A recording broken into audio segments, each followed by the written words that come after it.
আসসালামু আলাইকুম। আজকে তৈরি করে দেখাবো খুবই সহজ ও মজাদার পরোটা রেসিপি। একদম হোটেলের স্বাদে আপনারা বাসায় এভাবে এই সহজ পরোটাটা তৈরি করে নিতে পারবেন। পরোটা তৈরি করার জন্য প্রথমে একটা বাটিতে নিয়ে নিচ্ছি 2 কাপ আটা। এখন নিয়ে নিচ্ছি 2 কাপ ময়দা। দিয়ে দিচ্ছি 2 টেবিল চামচ তেল। পরিমাণ মতো লবণ দিয়ে দিয়েছি আর 1 চা চামচ দিয়ে দিয়েছি চিনি। 1 টেবিল চামচ গুঁড়া দুধ দিয়ে সমস্ত উপকরণ হাত দিয়ে ভালোভাবে মিশিয়ে নিচ্ছি। যখন মেশানো হয়ে যাবে তখন আমি এখানে ফুটনো গরম পানি দিয়ে দিচ্ছি। আমি আজকের পরোটাটা গরম পানি দিয়েই করব। গরম পানি দিয়ে এই পরোটার ডোটা তৈরি করলে পরোটা ছেঁকার পর অনেক সময় পর্যন্ত পরোটাটা সফট থাকে। আমি অল্প অল্প করে পানি দিয়ে পরোটাটা ডোটা তৈরি করে নিচ্ছি। এখন আমি হাত দিয়ে খুব ভালোভাবে মথে নিচ্ছি। এই রেসিপি ফলো করে পরোটা তৈরি করলে একদম যারা নতুন কখনো পরোটা বানায়নি তাদের পরোটাও একদম পারফেক্ট হবে আর খেতে এতটাই সুস্বাদু যে একবার খেলে বারবার এই রেসিপিতে আপনারা পরোটা তৈরি করবেন। এখন আমি প্রথমে একটা পরোটার ডো নিয়ে প্রথমে একটা রুটি বেলে নিচ্ছি।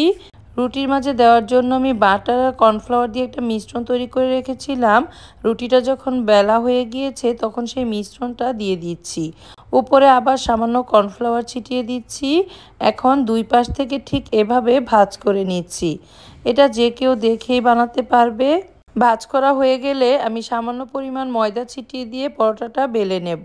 আপনারা এভাবে ভাঁজ করে নর্মাল ফ্রিজে রেখে দিতে পারবেন 1 সপ্তাহের মতো।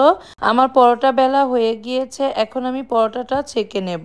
চুলায় আমি আগে থেকে একটা প্যান গরম করে রেখেছিলাম, সেই প্যানে আমি পরোটাটা দিয়ে দিচ্ছি। প্রথমে উল্টে পাল্টে আমি পরোটাটা ছেঁকে নিচ্ছি। তারপর আমি তেল দিয়ে ভেজে নিচ্ছি। আপনারা চাইলে ঘি বা বাটার দিয়েও ভেজে নিতে পারেন। এই পরোটাটা তেল দিয়ে ছেঁকলেও খেতে খুব সুস্বাদু হয়। আমার পরোটা ছেঁকা হয়ে গিয়েছে, দেখতেই পাচ্ছেন আমার পরোটাটা কতটা মুচমুচে হয়েছে।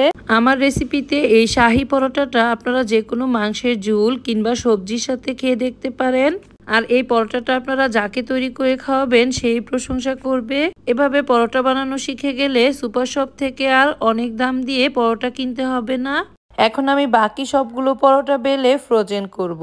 ফ্রোজেন করার জন্য প্রথমে একটা বাটিতে আমি একটা পলিথিন দিয়ে দিয়েছি। পলিথিনগুলোকে আমি ছোট ছোট করে কেটে নিয়েছি পরোটার সাইজ মতো। তারপর একটা পরোটা উপরে আরেকটা পলিথিন, এভাবে আমি সবগুলো পরোটা দিয়ে দিচ্ছি। এভাবে পরোটা ফ্রোজেন করে ডিপ ফ্রিজে 1 মাসের মতো সংরক্ষণ করতে পারবেন। নতুন গৃহিণীদের এই রেসিপিটি খুব উপকারে আসবে। আশা করি আজকের এই পরোটার রেসিপিটি আপনাদের সবার খুব ভালো লেগেছে। এরকম নতুন নতুন সহজ ও মজাদার রেসিপি দেখার আমন্ত্রণ জানিয়ে আজকের মতো এখানেই শেষ করছি। আল্লাহ হাফেজ।